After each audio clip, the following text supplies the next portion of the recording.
என்ற ஒருத்தனால மட்டும்தான் இந்த தரணியவே வெல்ல முடியும் அப்படின்னு நம்ம முத்தமிழறிஞர் கலைஞர் சொல்லியிருக்காரு.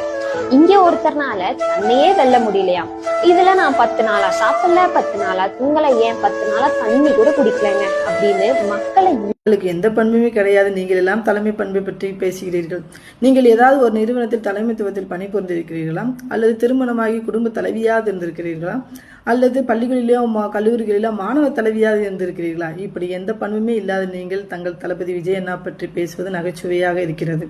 தாங்கள் முதலில் தலைவியாகும் பண்பை வளர்த்து கொண்டு தாங்களும் மக்களின் மனதில் அன்பை சம்பாதித்து மக்களுக்கு பல இடத்தில் கூட்டத்தை நடத்தி அதில் ஏதாவது ஒரு இடத்தில் எதிர்பாராமல் ஒரு இழப்பு ஏற்பட்டால் தாங்கள் என்ன நிலைப்பாட்டில் இருந்திருப்பீர்கள்?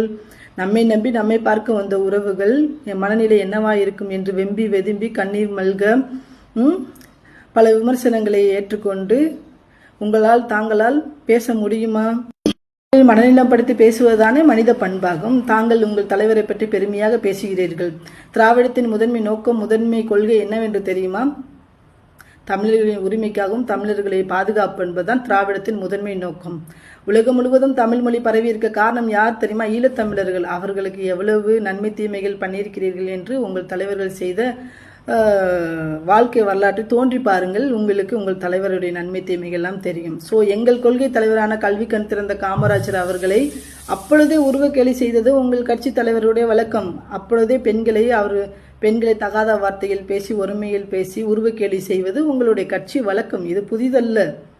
கல்வி கண் திறந்த காமராஜர் அவர்களை அப்போதே கருவாட்டுக்காரி மகன் என்று சித்தரிச்சும் நேர்மையான தலைவர்களை எப்பொழுதுமே நேருக்கு நேரு சந்திக்க துணிவில்லாமல் துப்பில்லாத தலைவர்கள் உங்கள் கட்சி.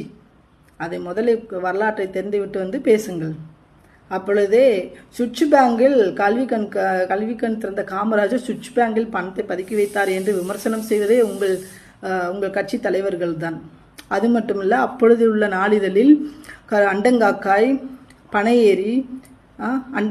பனையேறின்னு சொல்லி நாளிதழில் உருவக்கேலி சித்தரிச்சு அப்பொழுதே காமராஜர் கல்வி கண் திறந்த காமராஜர் அதை கண்டுகொள்ளவில்லை. தற்பொழுது இருக்க தளபதி விஜய் என்ன கண்டுகொள்ளவா போகிறார்? பார்த்து பேசுங்கள். அவன் இவள் தற்குறி என்று தற்குறித்தனமாக பேசாமல் தமிழ் வார்த்தையை எப்படி கடைபிடித்து பேசுகிறீர்களோ அது மாதிரி தமிழர்களின் பண்பு நலன்களை கடைபிடித்து பேசுங்கள்.